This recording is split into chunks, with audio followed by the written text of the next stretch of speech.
Yeah, so just for a little bit of introduction, clonal hematopoiesis is a case where you have a somatic mutations in the hematopoietic stem cell compartment that leads to clonal expansion of these cells.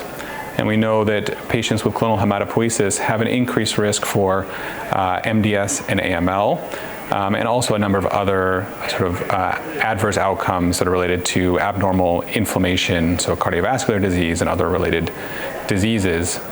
And we know that clonal hematopoiesis is quite common in older individuals and fairly common in patients who have other hematologic malignancies like Waldenström's macroglobulinemia. And so we've looked in about 15% of patients have clonal hematopoiesis and Waldenström's.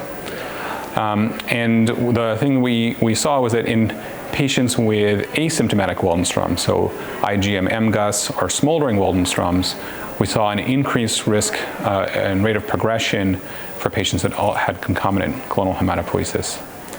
We don't totally understand the mechanism by which clonal hematopoiesis promotes increased risk of progression. I think there are multiple possible mechanisms, including an abnormal microenvironment that kind of promotes progression, and that's something that we're working on and trying to figure out.